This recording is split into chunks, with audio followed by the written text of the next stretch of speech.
Best City Beat. It's time. This is the best Line from Best City Beat is Best City Beat.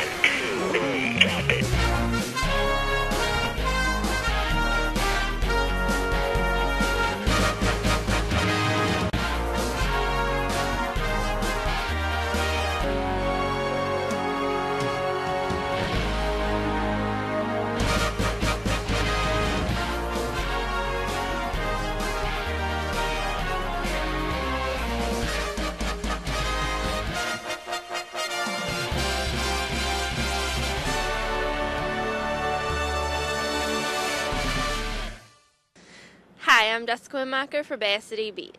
Dumping in the Great Lakes is becoming a major problem, so the Mount Clemens Utilities Department is installing a water contamination testing system, an initiative welcomed by both Michigan and Canada to help keep our drinking water safe. In March of '03, I sent the IJC a letter asking them to investigate whether or not there was a violation of the Boundary Waters Treaty, and specifically to look at chemical spills that have been occurring in the St. Clair River, and ask them to look at why that is happening and what needs to happen to avoid that in the future. 5 years ago, Walpole First Nation brought us.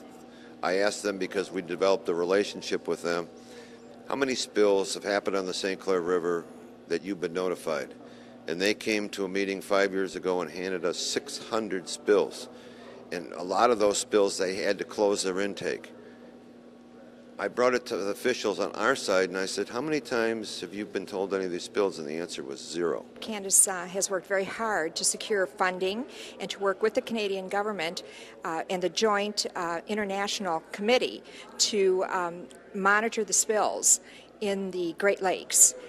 And I think that she's been very dedicated to this. She knows the importance of the Great Lakes, and to assure the citizens that she's working very hard along with the joint International Joint Commission. So it will be instantaneous monitoring and notification if there are any contaminants, whether that be in the form of a chemical or even sewage contaminants. Whatever might be in the water that would be negatively impacting the water, residents will now have a protocol in place that will immediately notify them. After I found out again from Walpole First Nation that this had occurred, I took this story to a news person on this side, and it blew up everywhere.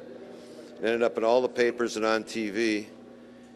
And what ended up happening was my board voted that we needed a monitoring system put in place to protect drinking water, and swimmers and everybody alike, that we couldn't trust chemical companies to do the right thing every time. We've learned that Canada holds their largest petrochemical industry just north of us, upstream of our water intake.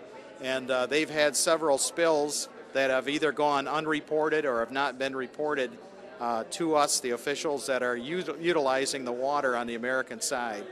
So we're very aware that spills occur over there, and we want to make sure that the water coming into our plant is safe. Certainly in the case of a terrorist event or something like that, or an accidental spill like we're covering here today, that their water is going to be safe. They can turn on that tap and drink it without cause for concern. Truly, it has always been a principal advocacy of mine, protecting our wonderful, beautiful, magnificent Great Lakes. And I want to do everything that I can to continue to do that. I want residents to know that we're there protecting their resource, and they can be assured when they turn the tap on, they're getting an excellent product, and they should feel safe and secure about that product. I don't want water intakes closed. I don't want to warn people to stay out of the water. I want it to stop. And that's what everybody should want to stop. The International Joint Commission's work, along with Candace and Miller, has definitely paid off. After all, it's your drinking water they're working to protect. For Bay City Beat, I'm Jessica Wennmacher.